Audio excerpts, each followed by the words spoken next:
ሰላም ውድ የቅመሟ ዩቲዩብ ፋሚሊዎች እንዴት ናችሁ? ደህና ናችሁ?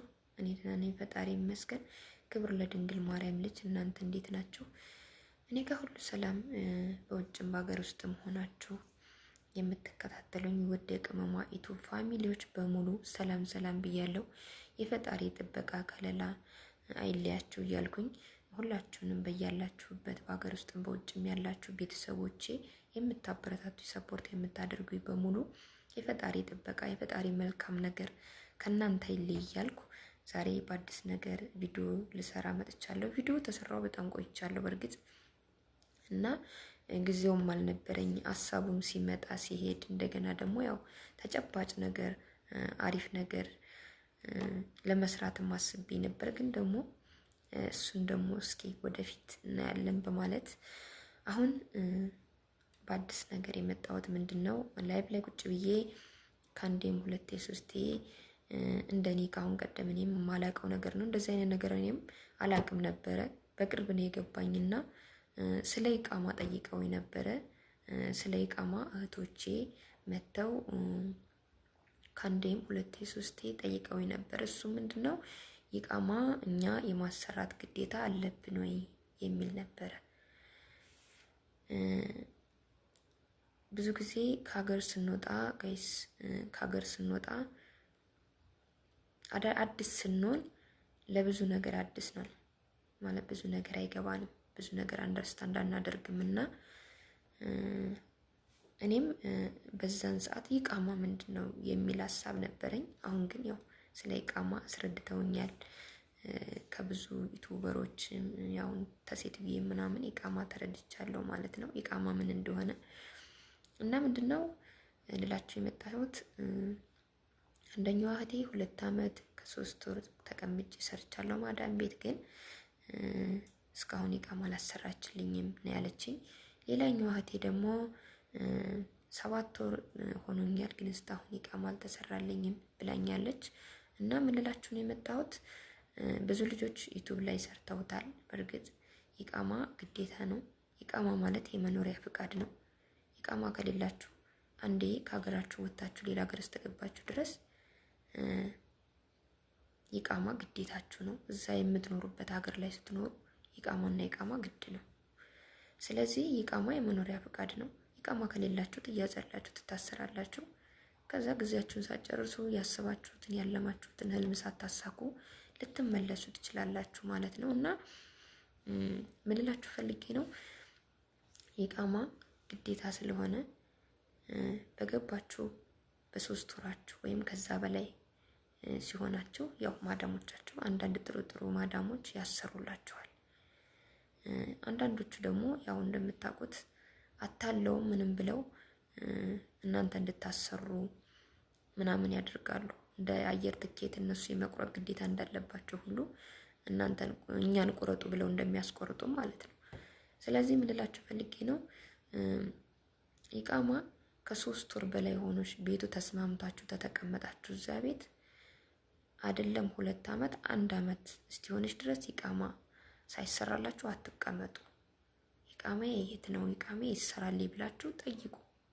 ኢቃማ 2 አመት ከምናምን ተቀምጣችሁ 1 አመት ከምናምን ከቀምጣችሁ ኢቃማ ግዴታ ነው። የማሰራት ግዴታ አለባት ሴትዮዋ የማሰራት ግዴታ አለባት። እናንተ የማሰራት ግዴታ የሚኖርባችሁ ስትጠፉ ነው።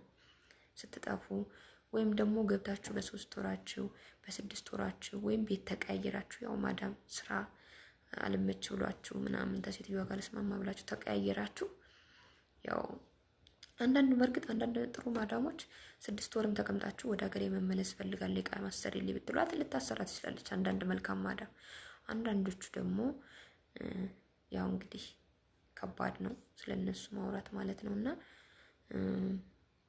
ብቻ ምን ልላችሁ ነው የፈለኩት ኢቃማና ኢቃማ ግዴታ ነው። ኢቃማ እንዲሰሩላችሁ ማዳሞቻችሁን ጠይቁ። 3 ወር ከሆናችሁ በኋላ 6 ወር ከሆናችሁ በኋላ ኢቃማ የት ነው ብላችሁ ጠይቁ። 2 አመት ሆኗችሁ መሄጃችሁ ቀን ተደረሰ በኋላ ምንድነው ያሉኝ ነው ያለችው። እንደውም ኢቃማ አልተሰራለኝም ወይ ብዬ ስጠይቃት መሄጃሽ ቀን ሲደርስ እናሰራልሻለን ያሉኝ አለች። ግን መሄጃዋ ቀን በጣም አሁን በጣም ተንኮለኛ ሰው በጣም ከባድ ነገሮችን የሚያደርጉ ማዳሞች በጣም ሞልተዋል። ስለዚህ አየር መንገድ ወስደው ከአሁን ቀደም ከአንድም ሁለቴ ሰምቻለሁኝ። አየር መንገድ ያለ ኢቃማ ወስደው ጥለዋቸው ተይዘው ፖሊስ ጣቢያ የተቀመጡ ሲያለቅሱ የነበሩ ምናምን ልጆች ነበሩ። ስለዚህ ግዴታ እናንተ ኢቃሚ የት ነው ብላችሁ ጠይቃችሁ የማሰራት እንዲያሰሩላችሁ የመጎትጎት የመጠየቅ ግዴታ አለባችሁ። እስካልጠፋችሁ ከስድስት ወር በላይ 1 ዓመት 2 ዓመት እስከሰራችሁ ድረስ ግዴታ የማሰራት ግዴታ አለባቸው። ከቢሮ አመታሽ እሷ ቤት ተቀምጠሽ 2 ዓመት እስከሰራሽ ድረስ ህጉ የሚለው ከ3 ወር በላይ እንድታሰራ ነው። ከ3 ወር በላይ እንዲያሰሩላችሁ ነው። ስለዚህ እኔ ብር የለኝም ስንት ነው የሚፈጀው ምናምን የሚባል ነገር የለም። የማሰራት ግዴታ አለባችሁ። እምቢ ታሏችሁ ያው በቻላችሁት አቅም ጠይቃችሁ ቢሮ ጠይቃችሁ፣ በእርግጥ ቢሮ መፍትሄ እየሰጡ አይደለም፣ ግን ቢሮ ጠይቃችሁ ምን ብላችሁ መፍትሄ ካላገኛችሁ ያው የማሰራት ግዴታ አለባችሁ። ምክንያቱም ወደ ሀገር መግባት አለባችሁ፣ ዘመድ መጠየቅ አለባችሁ። ህልማችሁ ከተሳካላችሁ የመጣችሁበት አላማ ከተሳካላችሁ ያው ግዴታ ነው የማሰራት። ግን 2 ዓመት ሰርታችሁ ማዳም አላሰራችልኝም እኔ አሰራለሁ የምትሉ ልጆች ጠይቁ፣ መጀመሪያ ጠይቁ። በቃ 3 ወር በላይ ኢቃማ ይሰራልኝ ወይም ኢቃማ ብላችሁ ጠይቁ። ስለዚህ እናንተ የማሰራት ግዴታ የለባችሁ። መቼ ነው ያልኳችሁ? ስትጠፉ። ከጠፋችሁ ፓስፖርት አውጣችሁ ኢቃማ የማሰራት ግዴታ አለባችሁ። ሲቀጥል ያው የማዳም ቤት ተቀያየራችሁ ምናምን ያው ግድ ነው። በእርግጥ አይመችም። ስለዚህ ያን ሰዓት ነው እናንተ ኢቃማ የማሰራት ግዴታ ያለባችሁ። አሁን ግን 2 ዓመት ምናምን ቁጭ ብላችሁ ሰርታችሁላት ስንት ፈግፍጋችሁላት እኔ ኢቃማ ላሰራልሽ ብር የለኝም መሄጃሽ ቀን ሲደርስ ነው ማሰራልሽ፣ ኖ አይሰራም፣ አትቀበሉ። መሄጃሽ ቀን ሲደርስ አየር መንገድ ወስዳ የሆነ ወረቀት አስታቅፋሽ ይሄው ኢቃማሽ ብላ የማይሆን ወረቀት አስታቅፋሽ ወስዳ አየር መንገድ ተጣለችሽ በኋላ ብታለቅሺ ብትጮሂ ማንም አይደርስልሽም። ብዙ ስቃይ ታሳለፍሽ በኋላ ነው ሰው ቢደርስልሽ ራሱ እህቴ። ስለዚህ ንቁ። አዳዲስ የመጣችሁ ልጆች ጠይቁ፣ ሲሪየስ ሁኑ። በቃ አይደለ ጎበዝ ሁኑ፣ አትፍሩ።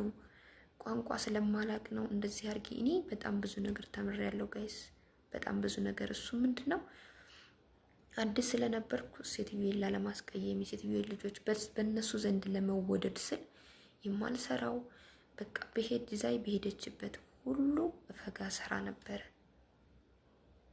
ስለዚህ በቃ እሺ ነው እንጂ እምቢ የሚባል ነገር አላውቅም። እና እምቢ በሉ ምናምን ለማለት ፈልጌ ሳይሆን መብታችሁን ጠይቁ፣ አትፍሩ። በቃ እና ደግሞ ስትወጡ ላላማ ውጡ። በቃ በጣም ብዙ ነገር ያጋጥመኛል ምናምን ብላችሁ አስቡ። ስለዚህ እኔ ለዛ ነገር ዝግጁ ነኝ ብላችሁ አስቡ እና በቀላሉም ተስፋ አትቁረጡ። እኔ በጣም የሚገርመኝ ነገር በጣም ብዙ መንገድ ነው እኮ ተጉዘን የምንመጣው ጋይስ። ብዙ መንገድ ስላችሁ የህይወት መንገድ ማለት የህይወት መንገድ በጣም ብዙ መንገድ ተጉዘን ነው የምንመጣው። ለምሳሌ 1 ዓመት 2 ዓመት ከዛም በላይ ብዙ ስቃይ ብዙ ፈተና አሳልፈን ልክ መጨረሻ ላይ ልንደርስ ስንል የሆነ ሰይጣን የሆነ መንፈስ መጥቶ ያንን ሁሉ የሰራነው የለፋንበትን ሁሉ መጨረሻውን ሳናይ ራሳችንን ለማጥፋት ምናምን የምንዘጋጅ ሰዎች እኔ በጣም ነው ማዝነው፣ በጣም ነው ማዝነው። ማሰብ አለብን። ቤተሰብ ለራሳችን ባናስብ ለቤተሰብ ማሰብ አለብን እና በቻላችሁት አቅም ተማዳሞቻችሁ ጋር ሳትጣሉ ያን ያህል ግብ ውስጥ ሳትገቡ ኢቃማ የት ነው ብላችሁ ጠይቁ። ተስፋ አትቁረጡ፣ አትፍሩ። በቃ ጎበዝ ጀግና ሁኑ። እኔ ሰው ነኝ፣ እኔ ሰው በመሆኔ ብቻ ልከበር ይገባኛል፣ ሰው በመሆኔ ብቻ ከነሱ እኩል ነኝ ብላችሁ አስቡ። በቃ የበታችነት አይሰማችሁ እና ደግሞ አያልፍም ብላችሁ አታስቡ። ያልፋል። እዚህ ምድር ላይ እስካላችሁ ድረስ ምንም ነገር የማያልፍ ነገር የለም፣ ያልፋል። ጠንክሩ። አዳዲስ የምትመጡ ልጆች ቶሎ ተስፋ አትቁረጡ እና የማታውቁትን ነገር ደግሞ ጠይቁ ጋይስ። ስልክ ደግሞ ስትይዙ ሰርች አድርጉ። ዩቲዩብ ላይ ገብታችሁ የሆነ አለ አይደለ የምትፈልጉትን ነገር በጣም ብዙ ልጆች አሁን ዩቲዩብ ላይ እኔ እንጃ የህይወት ሁሉ ነገር በቃ እዚህ ምድር ላይ ያለ ሁሉ ነገር ዩቲዩብ ላይ ተጭኗል ብዬ ነው የማስበው። እና ምንም ነገር ዩቲዩብ ላይ የሌለ ነገር የለም። ሰርች አድርጉ እና ስለ ጆርዳን፣ ስለ ሳውዲ ወይም ስለ ዱባይ ማወቅ የምትፈልጉትን ነገር ሰርች አድርጉ። ብዙ ልጆች የሰሩት ነገር አለ፣ እሱ ነው። ብዙ ልጆች ከሚያሳልፉት ላይፍ ተማሩ ምናምን እና አትፍሩ ጋይስ። አዳዲስ የምትመጡ ልጆች አትፍሩ፣ በርቱ። ኢቃማ እንደነገርኳችሁ ኢቃማ ግድና ግዴታ ነው፣ ያስፈልጋችኋል። የሚትሄዱበት ቀን ይሰራልኛል ይሰጠኛል ብላችሁ ተስፋ የምታደርጉ ልጆች ተዉ፣ ከኋላ መጀመሪያ አዘጋጁ። አሰራልሻለሁ የምትኬጅበት ቀን ሲደርስ እኔ አሰርቼ እሰጥሻለሁ ብትልሽ አየር መንገድ ውስጥ ጥላሽ ልትመጣ ትችላለች። ማንም አያውቅም። ከአሁን ቀደም ከአንድ የሁለቴ ሶስቴ ስለሰማሁ ነው እንደዚህ አይነት ነገር። ተጠንቀቁ። ይቃማችሁን አሰሩ ሊበሉ ያዙ ይቃማችሁን። ከዛም በኋላ ከማዳናችሁ ጋር ግብ አትፍጠሩ። የወጣችሁበትን አላማ አስቡ። ከጎረቤት የሆነች ልጅ ወጣ የሚያምር ልብስ ወይም የሚያምር ነገር ለብሳ ስለመጣች ወይም የሆነ ነገር ስላደረገች አይደለም መውጣት ያለብን እንትን እሷን አይታችሁ አይደለም መውጣት ያለባችሁ። ማሰብ ያለባችሁ አንድና ወደፊት አላማችሁን ህልማችሁን ነው። እና ተስፋ አትቁረጡ፣ አትፍሩ ነው የምለው። በርቱልኝ ጋይስ። አመሰግናለሁ።